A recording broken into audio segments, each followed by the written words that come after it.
మురళి గారు, వేలాది మంది విద్యార్థులు తల్లిదండ్రులు ఇంటర్ బోర్డు ముందు వెళ్లి తమకు న్యాయం చేయండి మొర్రో అని చెప్పి ఆల్మోస్ట్ అక్కడ చేస్తున్నా కూడా వాళ్ళ సమస్య ఏమిటి అని తెలుసుకునే మనుషులు ఒక పక్క లేకపోతే వాళ్ళని అరెస్టులు చేస్తున్నారు, ఇంకో పక్క ప్రాబ్లం ఏమిటి అని సాల్వ్ చేసే పరిస్థితి లేదు.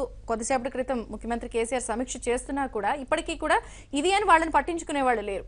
ఎట్ ద సేమ్ టైం 16 నుంచి 20 మంది దాకా చనిపోయారు పిల్లలు. అంటే ఎవరి నిర్లక్ష్యం వల్ల ఇదంతా జరుగుతుంది? ఎవరి అలసత్వం అనుకోవాలి, ఎవరి నిర్లక్ష్యం అనుకోవాలి, లేకపోతే ఎవరి అసమర్థత అనుకోవాలి?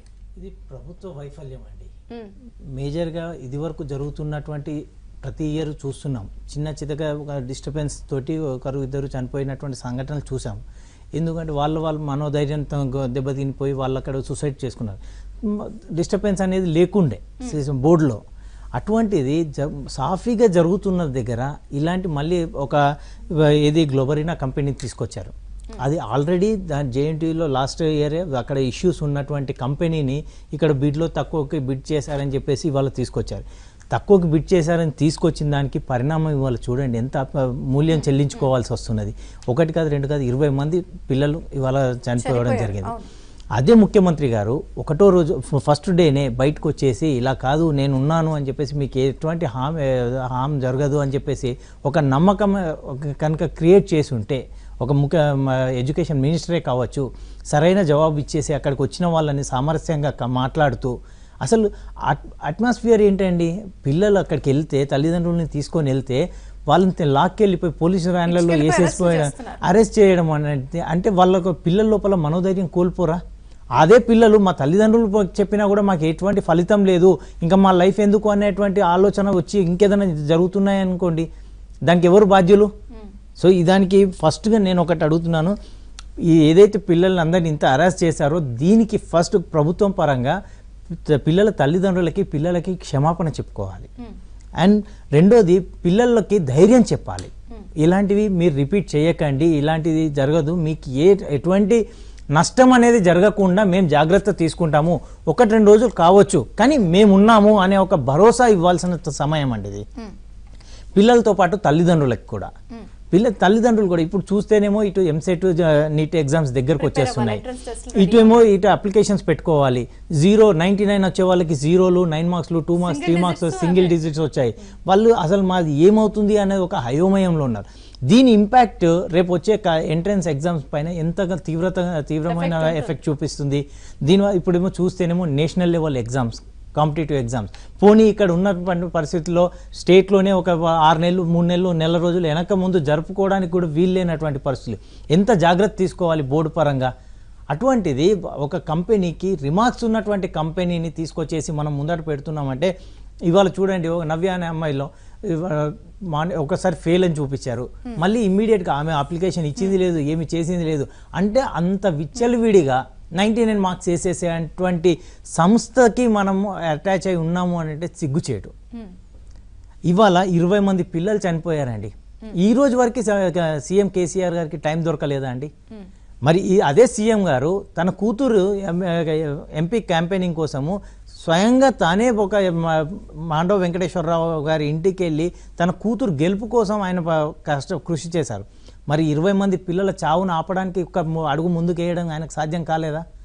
ఆయన మరి పిల్లల్ని ఆయన కూతుర్ని చూసినట్టు ఈ పిల్లల్ని ఎందుకు చూడలేదు? అంటే తెలంగాణ బిడ్డలు వాళ్ళ పిల్లలు కాదా? అంటే తన కూతురు కొడుకు మాత్రమే తన పిల్లలను భావించడం ఇది ఒక తండ్రి పాత్ర పోషిస్తున్న ఒక ముఖ్యమంత్రికి ఇది సమంజసం కాదు అని నేను అనుకుంటున్నాను. ముఖ్యమంత్రి గారు నా పిల్లలు ఇప్పుడు 1200 మంది పిల్లలు చనిపోతే మనం తెలంగాణ సాధించుకున్నాం, ఇవాళ మనం బంగారు తెలంగాణ సాధించుకున్నాం అని అంటున్నారు. బలిదానం మీద మీరు ఇవాళ ఇచ్చేసాము.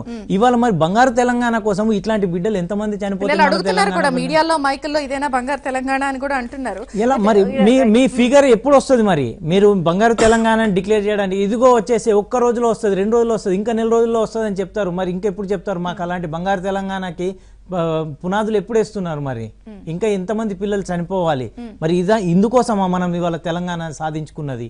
ఇవి చూడడానికా? ఒక తల్లిదండ్రుల వేదన మాకు ఇది. మేము ఇవాళ చూస్తున్నాం. మరి నీ కూతురు కోసమేమో అంత దిగజారి మీరు ఒక ఎమ్మెల్యే ఇంటికి వెళ్ళి, ఒక నాయకుడి ఇంటికి వెళ్ళి మీరు ఒక ముఖ్యమంత్రి హోదాలో ఉండి తీసుకొచ్చుకున్నారు ఆమె గెలుపు కోసము. మరి మా పిల్లల్ని గెలిపించాల్సిన బాధ్యత మీది కాదా?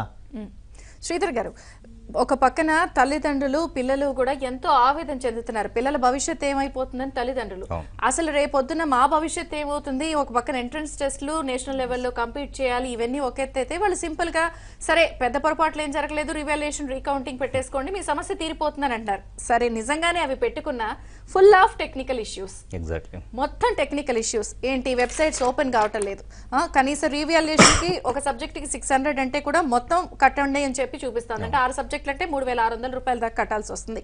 పేమెంట్ పోన్ ప్రాసెస్ చేసినా కూడా అది బ్లాంక్ చూపిస్తుంది. అంటే ఎక్నాలెడ్జ్మెంట్ రావట్లేదు.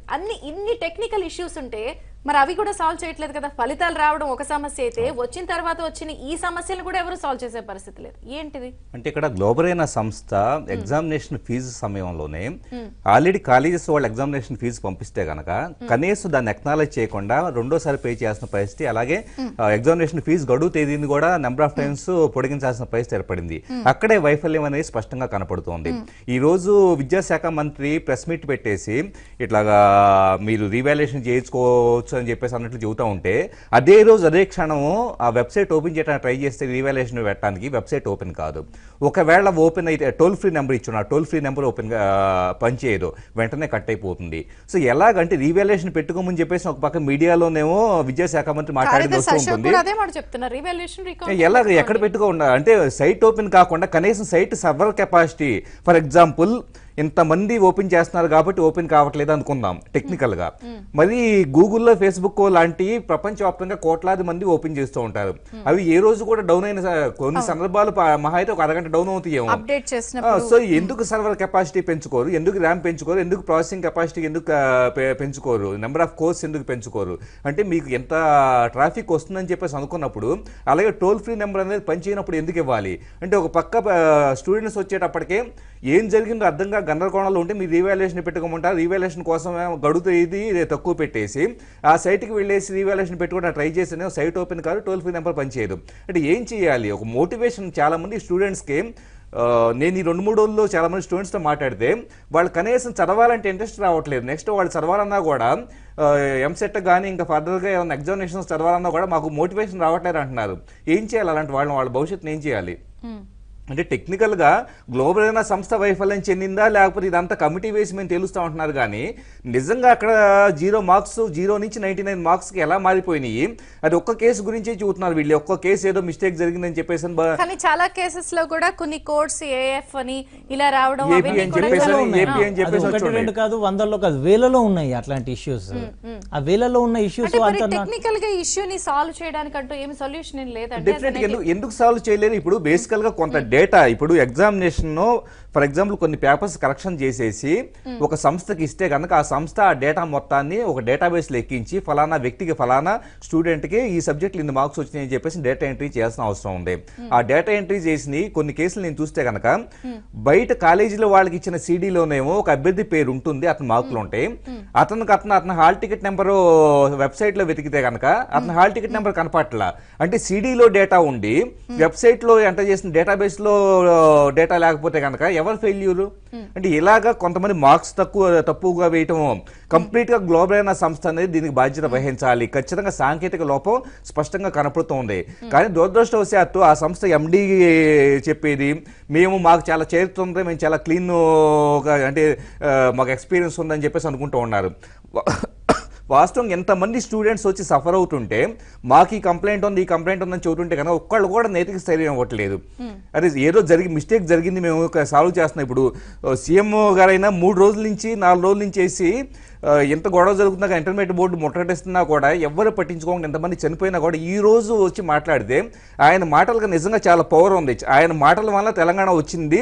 ఆయన ఒక్క మాట వచ్చేసి ఇట్లాగా మీకు నేను భరోసా ఉన్నాను, మీకు విద్యార్థులకి నేను భరోసా ఉన్నాను, ఒక్క మాట ఒక్క సింగిల్ లైన్ స్టేట్మెంట్ ఇస్తే ఎంతమంది జీవితాలు బాగుపడతాయి, ఎంతమంది సేఫ్ గా ఉంటారు. రైట్. శివరామకృష్ణ గారు మీరేం చెప్తారు? మామూలుగా ఒక టెక్నికల్ ఎక్స్పర్ట్ గా ఆయన టెక్నికల్ ఫెయిల్యూర్ అని అంటున్నారు.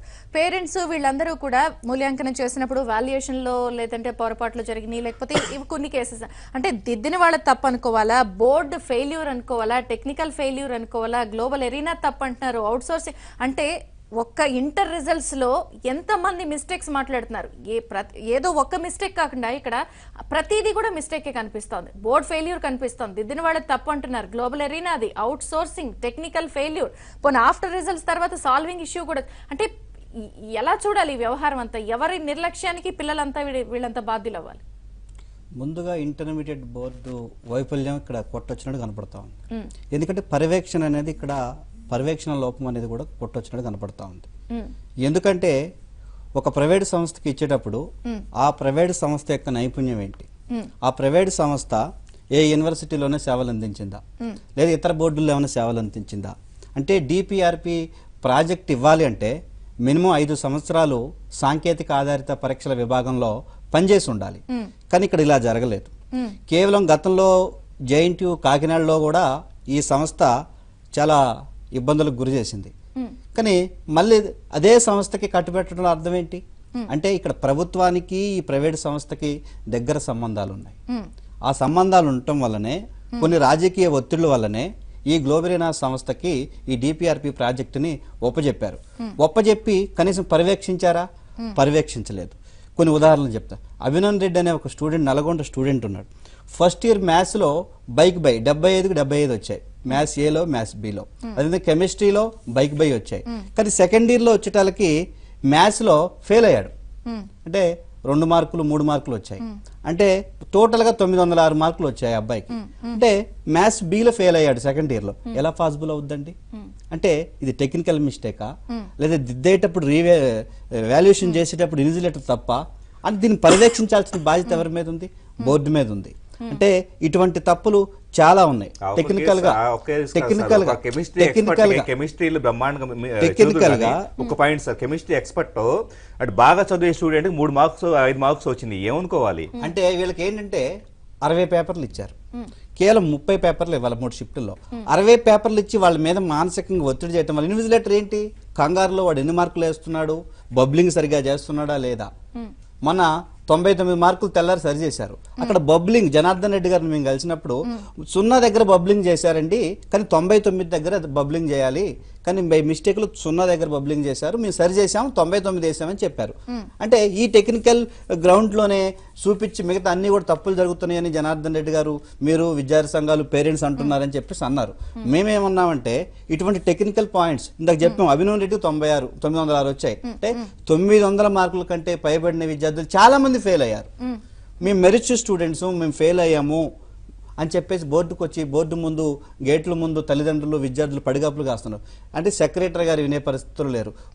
పైగా విద్యాశాఖ మంత్రి గారు ఆయన ప్రెస్ మీట్ పెడుతూ అంటాడు, ఇది ఈ కేవలం ప్రతిపక్షాలు విద్యార్థి సంఘాలు చేసినటువంటి ఆరోపణలు, ఇందులో వాస్తవాలు లేవు, ఏమన్నా సంస్థ తప్పుంటే సంస్థ మీద చర్యలు తీసుకుంటాం. ఓకే, సంస్థ మీద చర్యలు తీసుకోవాల్సిందే, సంస్థ తప్పుకు 100% సంస్థ తప్పని ఇక్కడ తేట తెల్లమైంది. కానీ వాళ్ళ ఇంటర్మీడియట్ బోర్డును ప్రక్షాళన చేయాల్సినటువంటి అవసరం ఉంది. ఈ బోర్డులో ఉన్నటువంటి ఈ సెక్రటరీ పర్యవేక్షణ అనేది ఈ పరీక్షల యొక్క ఫలితాల మీద పూర్తిగా కొరవడింది.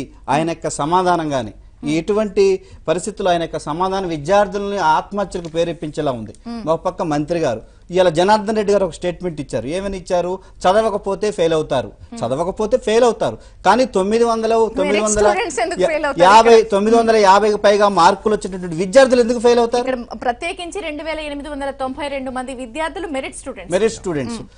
మళ్ళీ కొంతమంది బాలల సంఘాలు కూడా, బాలకుల సంఘాలు కూడా కోర్టుకు వెళ్ళాయి. ఆ కోర్టును కూడా పక్కదారి పట్టించాలి. అంటే సమస్య పరిష్కారం దిశగా ఆలోచన చేయడానికి విద్యాశాఖ మంత్రికి లేదు, బోర్డుకు లేదు, విద్యాశాఖ ప్రిన్సిపల్ సెక్రటరీ జనార్దన్ రెడ్డి గారు లేదు, కేసీఆర్ గారు లేదు. అంటే 18వ తారీఖు రిజల్ట్ రిలీజ్ చేశారు, ఇవాళ 24వ తారీఖు. అంటే ఇలా ప్రగతి భవన్లో కూర్చొని సమీక్ష చేయడానికి మీకు 6 రోజులు పట్టిందా? ఈ 6 రోజుల్లో దాదాపు 20 మంది విద్యార్థులు చనిపోయారు. అంటే విద్యార్థులు ఎందుకు చనిపోయారు అంటే వాళ్ళు మానసిక ఒత్తిడికి లోనై వాళ్ళు మెరిట్ స్టూడెంట్స్, మేము బాగా చదివాము, మాకు మంచి మార్కులు వస్తాయని ఆశించారు. కానీ అక్కడ మంచి మార్కులు రాకపోవడంతో వాళ్ళు ఉన్నటువంటి మనోధైర్యం దెబ్బతిని చనిపోయారు. కానీ ఇవాళ జనార్దన్ రెడ్డి గారు అంటారు, మరి చదవలేదు కాబట్టే ఫెయిల్ అయ్యారు, కాబట్టి ఆత్మహత్య చేసుకుంటున్నారు అనే పద్ధతుల్లో ఇవాళ ఇండైరెక్ట్ గా మాట్లాడుతూ ఉన్నారు. ఇలా కేసీఆర్ గారిని మేము ఒక్కటే అడుగుతా ఉన్నాం, ఇవాళ VROలు తప్పు చేస్తున్నారు, MROలు తప్పు చేస్తున్నారు అంటున్నారు.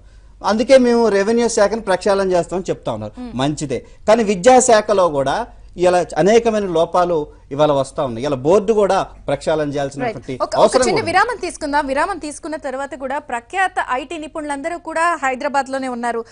ఐటీ హబ్ గా మనం చెప్తాం. మరి ఇంత ప్రఖ్యాత నిపుణులు ఉన్న హైదరాబాద్ లో కూడా ఇప్పటి వరకు కూడా ఇన్ని సాంకేతిక సమస్యలు వస్తున్నా కూడా పరిష్కారం దిశగా ఎందుకు చర్యలు తీసుకోలేదు?